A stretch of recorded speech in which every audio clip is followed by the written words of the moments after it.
And we are live. It is 4:19 p.m. on Saturday, August 28th. Woke up about an hour ago. Friday nights are awesome. They're the best. Hi, my love. And we have a special guest today, which is Buddy. Obviously, he wants to make a little loving appearance. But we're going to jump straight into it. We have the NFL. This is episode 33. That's pretty fire. I ain't even gonna lie to you. Thanks. I ain't even gonna lie to you. 33 episodes pretty fire. There were people who kept telling me that I'd do 4 and quit. But I actually love this shit. Like, I love waking up and the first thing I think is, oh shit, I have to shoot. Like, I gotta shoot a podcast. That means I gotta move the bed. That means I gotta turn that on. That means I gotta get the lighting. That means I gotta mute the TV. We're watching the top 10 players get announced. Right now it's 10-6. Josh Allen went 10. TJ Watt went 9. That's pretty interesting.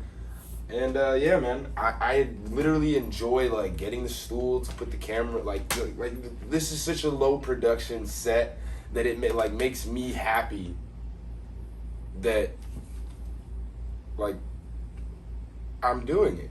Because I'm doing it with, like, the bare minimum, man. Like, I'm doing it with nothing. And it's awesome. Like, it's awesome. All right, let's jump straight into the NFL Preseason Finale. This is the last week of preseason. So next week, we got real ball. We got real football. Real football. Ooh. All right. So, yesterday, we had a couple games on Friday. The Colts beat the Lions 27-17. Carolina beat Pittsburgh 34-9. Philly beat the Jets. Oh, I lied. Philly tied the Jets 31-31. Sorry, I actually knew that. And then Kansas City beat Minnesota 28-25. As far as today, Green Bay just lost to Buffalo 19-0. Baltimore plays Washington. Chicago plays Tennessee. Tampa Bay plays Houston. The Rams play Denver. The Chargers play Seattle. Jacksonville plays Dallas. Miami plays Cincinnati. Las Vegas plays San Francisco. New England plays New York. Cleveland plays Atlanta. Like I said, I don't really care about preseason because everything's weird. Like, in no way in hell is like Carolina beating Pittsburgh 34-9. Not happening. In the real world, it's not happening. Arizona versus New Orleans got canceled due to Hurricane Ida, so it's projected to hit New Orleans, or not New Orleans, it's projected to hit Louisiana at a Category 4 storm, so, like, prayers up for those dudes. Like, I hope that it kind of just dissipates in the Gulf.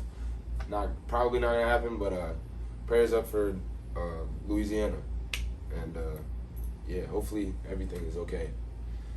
All right, let's go to the NBA. Oh, shoot, the hat. I forgot. Okay, so I was actually talking to my dad not too long ago because I looked up the Jacksonville Suns because I used to live in Jacksonville, J-Town, the Ville, hometown.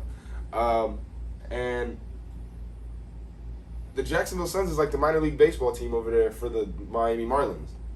So that's like cool.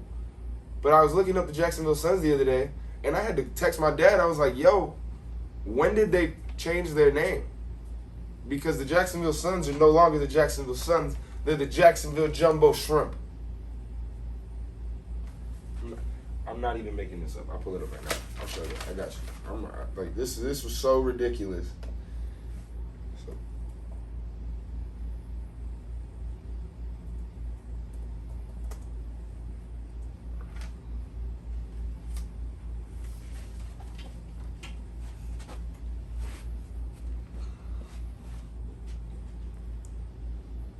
Jacksonville Jumbo Shrimp.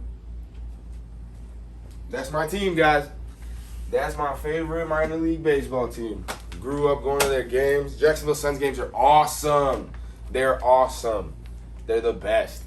Like, it's so homey. It's so intimate. Everybody's there, and we're just there to have fun. We're there for the love of the game. And that's just all minor league baseball is. But yeah, I broke out the hat today for the Jacksonville Suns. You know, thought it would be a nice touch. Shout out to the Roots. All right, let's jump into the NBA. So we had a huge trade happen yesterday. It was more of like a sign-in trade for Lauri Markkanen. So Lauri Markkanen is now going to Cleveland. So Cleveland has Kevin Love at the 4 and Lauri Markkanen at the 4 and Evan Mobley at the 5. They got a lot of bigs.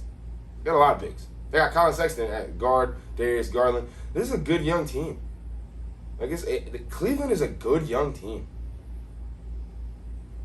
But it's Cleveland, so they suck. Sorry. All right. Larry Nance Jr. got sent to Portland, and Derrick Jones Jr. got sent to Chicago along with 2 picks, a first and a second. That means Derrick Jones is in Chicago. So on the same team, we got Caruso, we got Levine, we got DeRozan, and we got Derrick Jones. So there's gonna be a lot of this happening next season in Chicago because those guys go crazy when they jump. So that's gonna be real interesting. All right.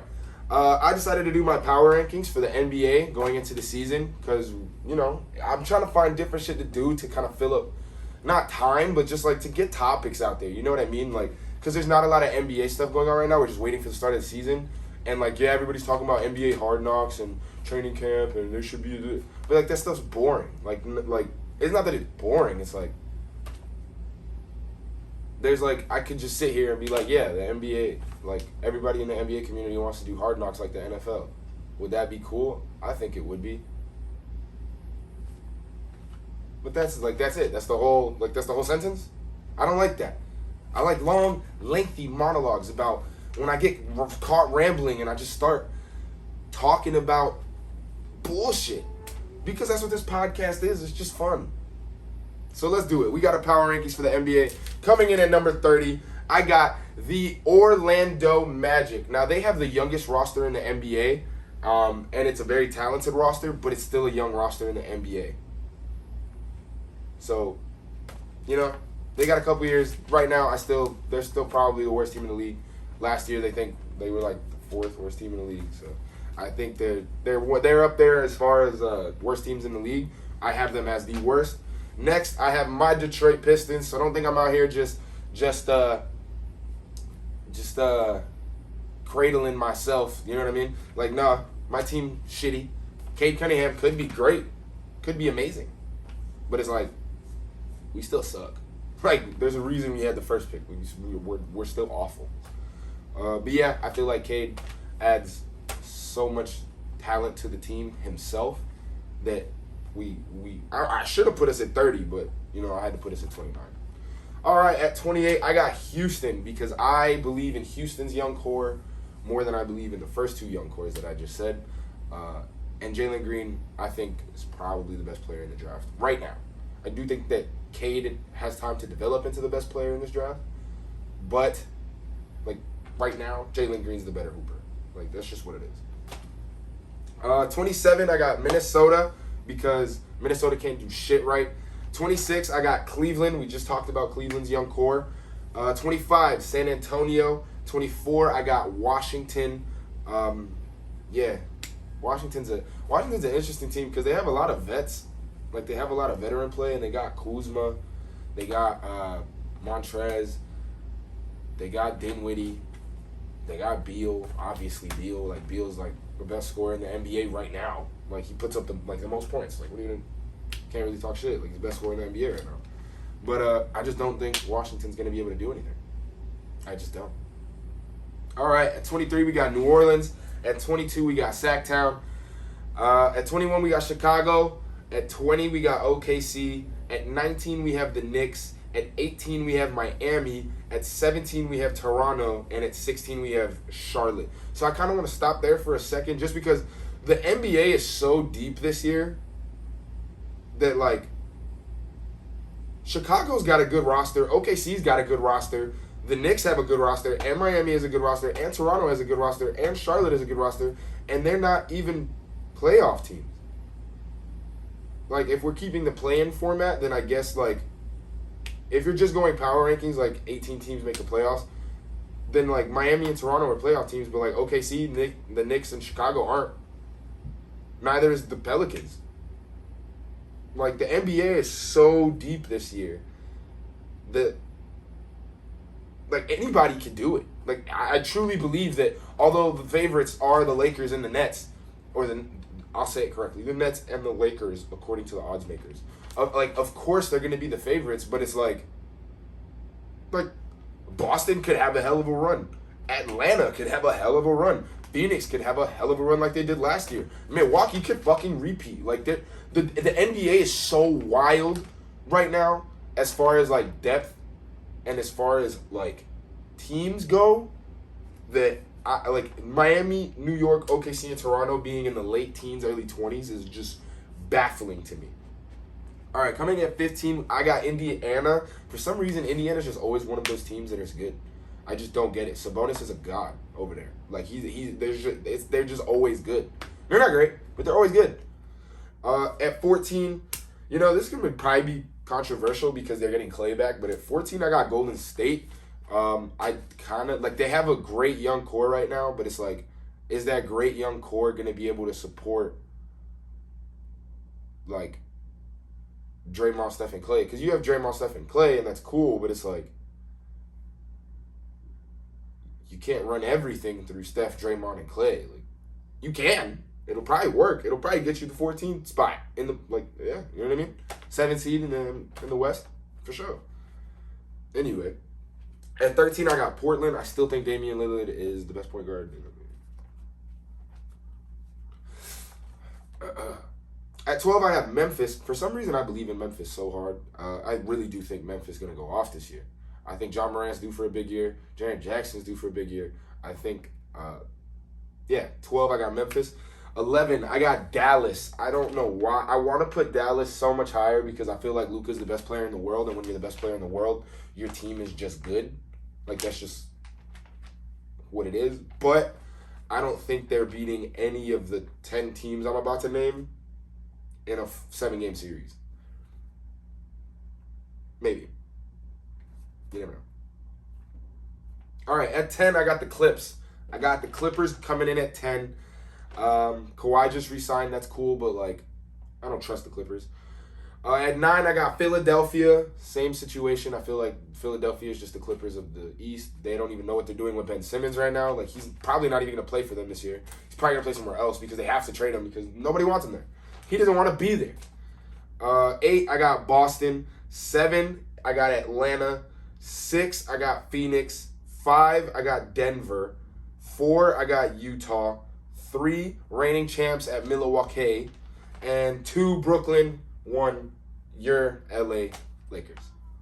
I think LeBron, Westbrook, AD is better than KD, Harden, and Kyrie. Like, the Lakers' big three plays defense. The only player on the Nets' big three that plays defense is KD. Because KD's second best basketball player in the world right now. That's a lie. I put him at, like, what? 4 the other day? 3. Third best player in the world. That's crazy. I got, I've been saying the second best for, 10 years. It's crazy to think that, times are changing. Damn. That just made me nostalgic. All right, I'm going to go just over here. I'm going to check the top 10 players in the NFL right now and get a water.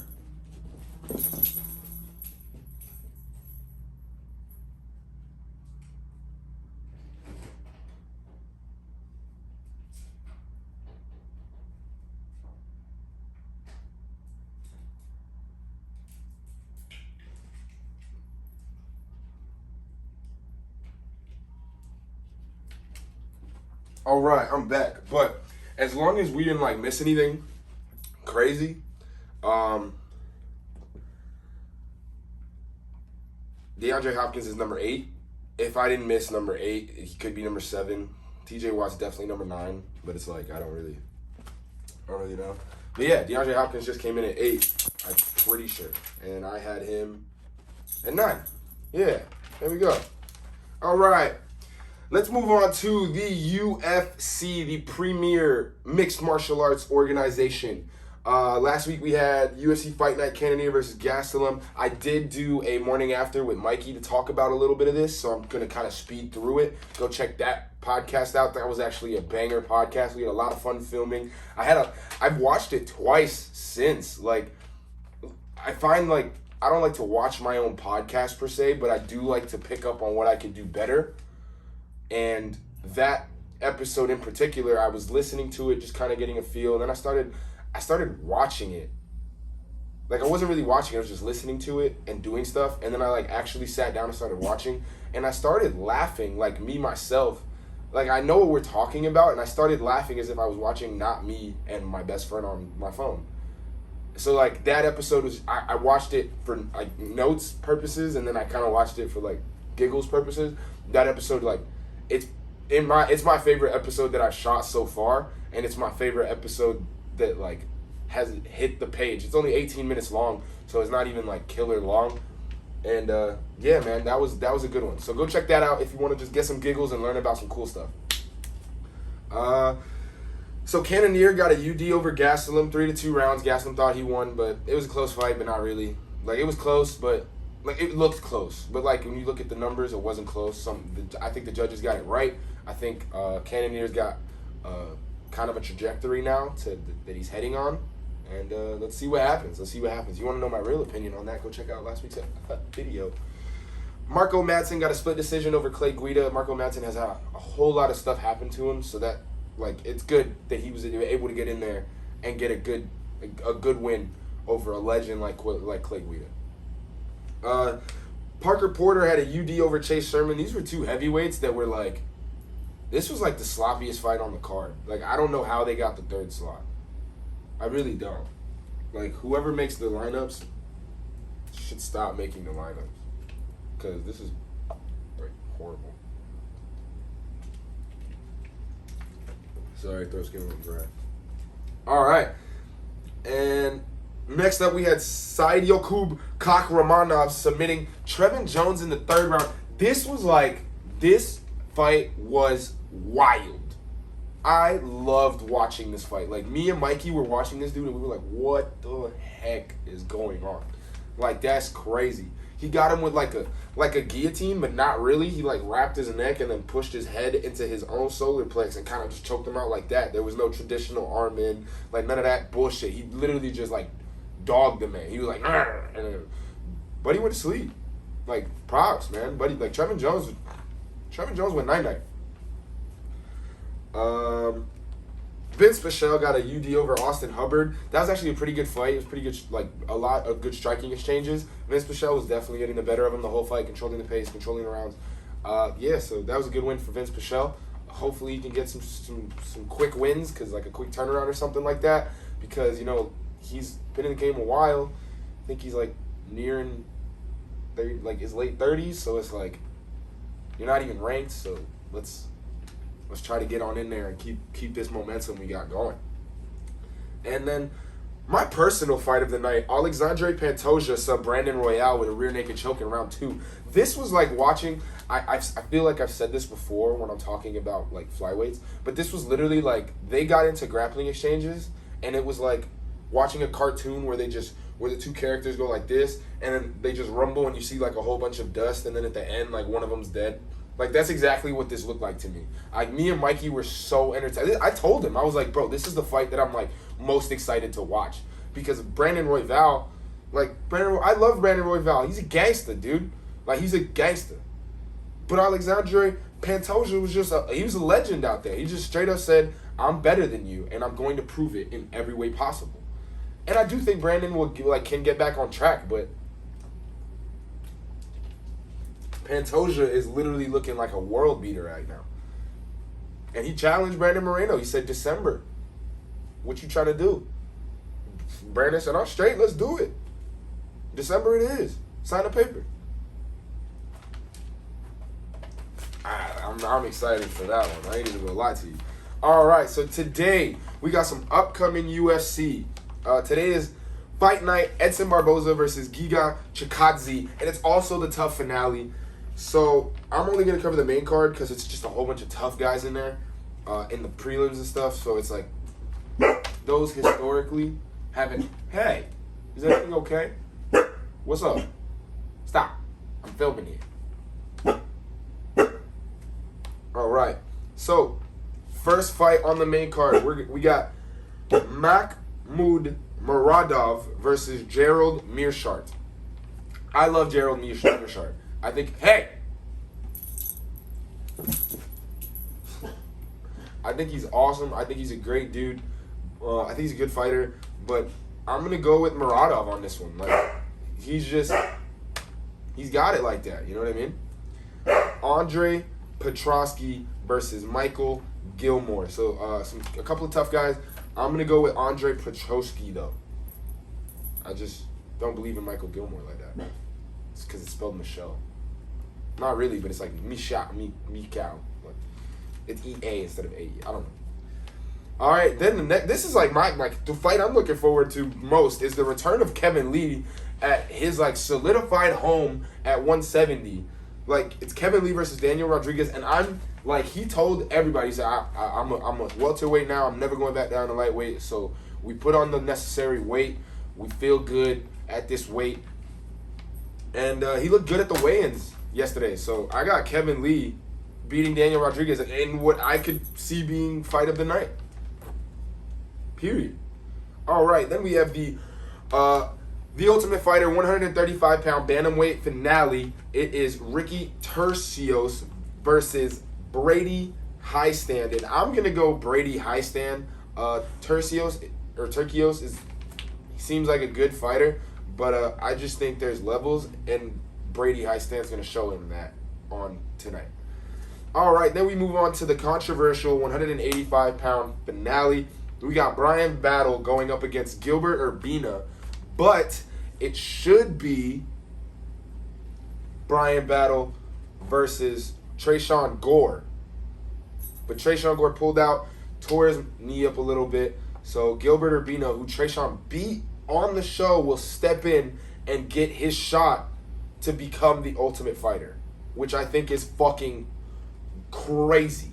Like, Gilbert Urbina like could lose on the show and literally walk out with $100,000, like a six-figure contract,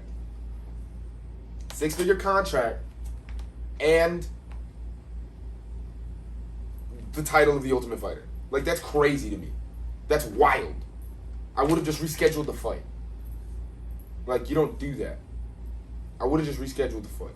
You have the 135 finale, and then you literally just slide the 185 finale onto another card later in the year, and you say, this is it. Like, that's what should have happened. I get why they're doing it this way, because you have to keep consistency and you have to keep your shit together. I get it. But, like, for the fans, like, Tresean Gore got fucked. Because Tresean Gore is the best fighter on that show. And he's not, like, he's going to fight in the UFC, obviously. But is he going to get a $100,000 contract? I doubt it. Like, he just lost that opportunity. And it's not even his fault. He got hurt.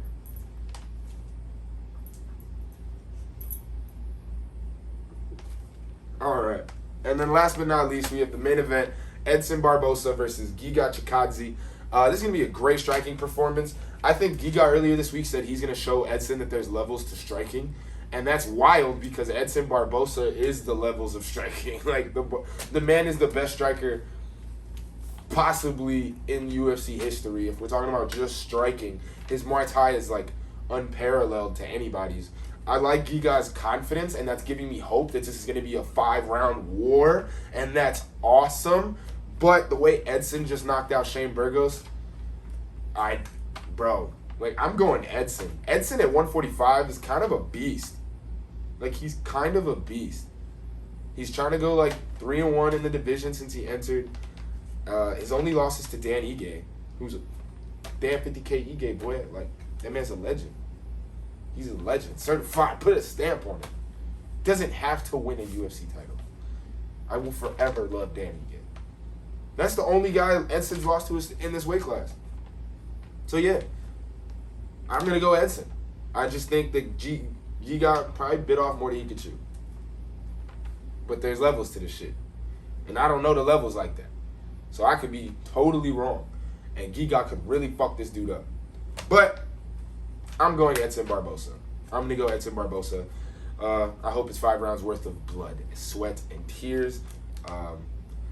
Thank you to Buddy for being the bestest boy in the whole wide world, even though you were causing me problems today. Yeah, that's it, man. Episode 33 is a wrap. So I'm going to dance out, I guess. Ooh, ooh, ooh, ooh.